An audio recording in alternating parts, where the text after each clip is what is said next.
আসসালামু আলাইকুম। আমাদের একজন ভাই খুব সুন্দর একটা প্রশ্ন পাঠিয়েছেন। ভাই বলেছেন যে, নবীরা তো আল্লাহর পক্ষ থেকে মুজিজা দেখতে পেত।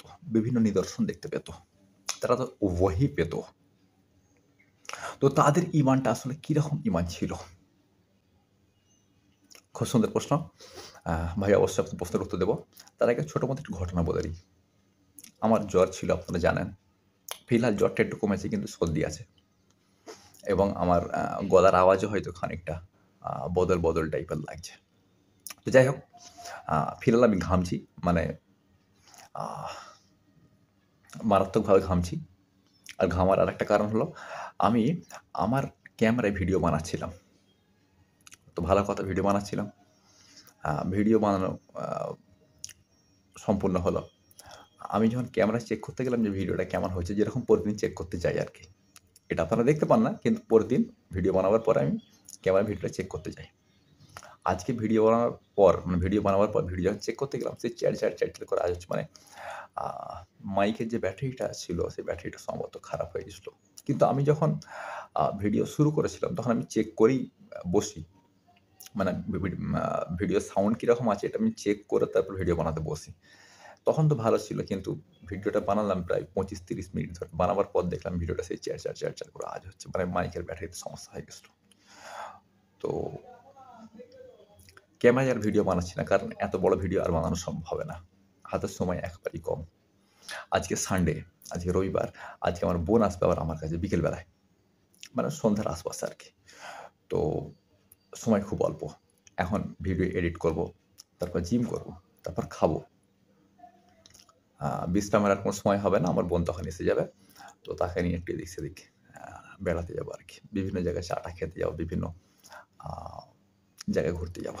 যাই হোক, আমি সেদিকে যাচ্ছি না। সময় খুব বেশি নেই। এইজন্য এই ছোট মতো প্রশ্নটাকে আমি বেছে নিলাম উত্তর দেওয়ার জন্য। কারণ যে ভিডিওটা বানিয়েছিলাম, মানে যে ভিডিওটা বানিয়েছিলাম সেটা প্রায় ২৫-৩০ মিনিট ধরে ভিডিওটা বানিয়েছিলাম। কিন্তু ওই ভিডিওটা বানানো সম্ভব নয়। ওই যে একটা ছোট মতো ভিডিও বানাচ্ছি আরকি মোবাইলে। তো ভাই এই হচ্ছে ঘটনা। এবার আপনার প্রশ্ন এবার আ তো এবার আপনার প্রশ্নের উত্তর আসি। নবীদের ঈমানটা কেমন ছিল? তারা তো আল্লাহর পক্ষ থেকে ওহী পেত, নিদর্শন পেত, মুজিজা পেত। তাদের ঈমানটা কেমন ছিল? ভাই এই সম্পর্কে একটা হাদিস রয়েছে। এটা রয়েছে মিসকাতের একেবারে শেষের দিকে। সম্ভবত ৬২৮৮ নাম্বার হাদিস। হাদিস নাম্বার সম্ভবত ৬২৮৮। তো কি বলা হচ্ছে? মুহাম্মদ সাল্লাল্লাহু আলাইহি ওয়াসাল্লাম একবার সাহাবাদেরকে আ মানে মুহাম্মদ সাল্লাল্লাহু আলাইহি ওয়াসাল্লাম একবার সাহাবাদেরকে জিজ্ঞেস করলেন, একটা প্রশ্ন করলেন। তো প্রশ্নটা কি? আইয়ুল খালকি আযাবু ইলাইকুম ঈমানা? তোমরা কি বলতে পারবে ঈমানের দিক থেকে আ সবচেয়ে শ্রেষ্ঠ কারা? তোমরা কি বলতে পারবে? ঈমানের দিক থেকে সবচেয়ে শ্রেষ্ঠ কারা? খুব দারুণ প্রশ্ন। মোহাম্মদ সাহাবাদেরকে উদ্দেশ্য করে জিজ্ঞেস করলেন। আহ তো এরপর সাহাবারা একে সবাই উত্তর দিচ্ছেন। তো একটা সাহাবা বললেন যে, "আল্লাহর রাসূল, আ ঈমানের দিক থেকে সবচেয়ে শ্রেষ্ঠ হলো আ ফেরেশতারা।" তখন মোহাম্মদ বললেন, "কেন ফেরেশতারা কেন হবে? ফেরেশতারা তো আল্লাহর কাছেই থাকেন। তো তারা তো আ ঈমান রাখবেই। মানে তাদের ঈমান তো শক্তিশালী হবেই।" সাহাবারা চুপ করে গেলেন। একটা সাহাবা বললেন, "আল্লাহর রাসূল, তাহলে নবীরা?" তখন মোহাম্মদ বললেন, "নবীরা তো আল্লাহর পক্ষ থেকে মুজিজা পেত। তারা তো নিদর্শন দেখতে পেত। তারা তো ওহী পেত। নবীদের ঈমান তো শক্তিশালী হবেই।" সাহাবারা চুপ করে গেলেন। তাহলে কারা হতে পারে? একটা সাহাবা বললেন, "আল্লাহর রাসূল, তাহলে কি আমরা হতে পারি?" তখন মোহাম্মদ বললেন, "তোমরা তো ঈমানের দিক থেকে শ্রেষ্ঠ হবেই। তোমারও তো ঈমান শক্তিশালী হবেই। কারণ তোমাদের কাছে তো আমি রয়েছি। নবীর সাহাবাদের ঈমান তো শক্তিশালী হওয়ার কথা। কারণ তাদের কাছে তো নবী থাকে। তোমাদের কাছে তো আমরা রয়েছি।" মানে এটা বলতে চাইছেন মোহাম্মদ যে তোমাদের কাছে তো আমি রয়েছি। বা সাহাবাদের কাছে তো নবীরা থাকে। তাদের ঈমান তো শক্তিশালী হবেই। প্রত্যেকটা নবীর সাহাবাদের ঈমান শক্তিশালী ছিল। কারণ নবী তাদের কাছে ছিল। তো আমি তো নিজে তোমাদের কাছে আছি। তোমাদের ঈমান তো শক্তিশালী হবেই। সাহাবারা চুপ করে গেলেন। আর তাহলে কাদের কথা বলা যায়? তখন মোহাম্মদ বললেন এবং আ খুব সুন্দর স্টাইলে বললেন। মোহাম্মদ বললেন যে, আ "ইন আযাবাল খালকি ইলাইয়া আ ঈমানান লাকাওমুন ইয়াকুনা মিন বাদি।" ঈমানের দিক থেকে শ্রেষ্ঠ হলো তারা, যারা আমার পরে আসবে। ঈমানের দিক থেকে শ্রেষ্ঠ হলো তারা যারা তোমাদের পরে আসবে, আমার পরে আসবে, কিন্তু ঈমান রাখবে। মানে এখানে আমাদের কথা বলা হচ্ছে। সুবহানাল্লাহ। ঈমানের দিক থেকে শ্রেষ্ঠ হলো তারা যারা মুহাম্মদ সাল্লাল্লাহু আলাইহি ওয়াসাল্লামের পরে আসবে। মুহাম্মদ সাল্লাল্লাহু আলাইহি ওয়াসাল্লাম বলছেন ঈমানের দিক থেকে শ্রেষ্ঠ হলো তারা যারা আমার পরে আসবে, তোমাদের পরে আসবে, যারা আমাকে দেখতে পাবে না, কিন্তু ঈমান রাখবে। ঈমানের দিক থেকে শ্রেষ্ঠ হচ্ছে তারা।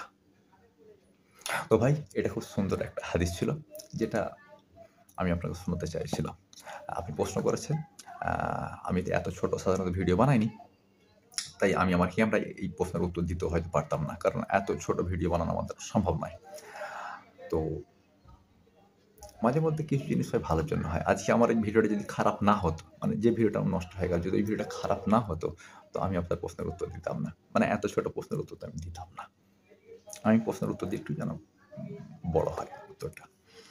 তো ভাই যাই হোক, আমার মনে হয় আপনি আপনার প্রশ্নের উত্তর পেয়ে গেছেন। ঈমানের দিক থেকে শ্রেষ্ঠ হলো আমরা। আমাদের ঈমান সাহাবাদের চেয়ে বেশি শক্তিশালী। আমাদের ঈমান নবীদের চেয়ে বেশি শক্তিশালী। আমাদের ঈমান ফেরেশতাদের চেয়ে বেশি শক্তিশালী। এটা অন্য কেউ বলেননি। এটা নবী মুহাম্মদ নিজে বলেছেন। যে আমার পরে যারা আসবে তাদের ঈমান তোমাদের চেয়েও শ্রেষ্ঠ, নবীদের চেয়েও শ্রেষ্ঠ, ফেরেশতাদের চেয়েও শ্রেষ্ঠ। সুতরাং আমরা হলাম ঈমানের দিক থেকে সর্বশ্রেষ্ঠ। আর এটা নবী মুহাম্মদ সাল্লাল্লাহু আলাইহি ওয়াসাল্লাম বলেছেন। সুবহানাল্লাহ। চলুন ভাই, বক্তব্য শেষ করতে হবে। এখন যদি মনে হয়ে থাকে ভিডিওটা ইনফরমেটিভ ছিল, তথ্যবহুল ছিল, যৌক্তিক ছিল, দালিলিক ছিল, বিশ্লেষণ ভিত্তিক ছিল, ভিডিওটা দিনে এবং যাদের জন্য কল্যাণকর হতে পারে, যদি মনে হয়, যদি এমনটা মনে হয়, তাহলে ভিডিওটি একটু কষ্ট করে শেয়ার করুন আর শেয়ার করতে থাকুন। আর যদি শেষে পৌঁছে মনে হয় ভদ্রলোক এত সুন্দর একটা ভিডিও বানিয়ে আমাদেরকে উপহার দিলেন, আমার প্রশ্নের উত্তর দিলেন, এই প্রশ্ন আমাদের অনেকের মনে জাগে, তারাও এই ভিডিও থেকে উত্তর পেলেন, ভদ্রলোকের জন্য দোয়া করা উচিত। যদি আপনার কাছে এমনটা মনে হয় তাহলে আমার জন্য দোয়া করুন আর দোয়া করতে থাকুন।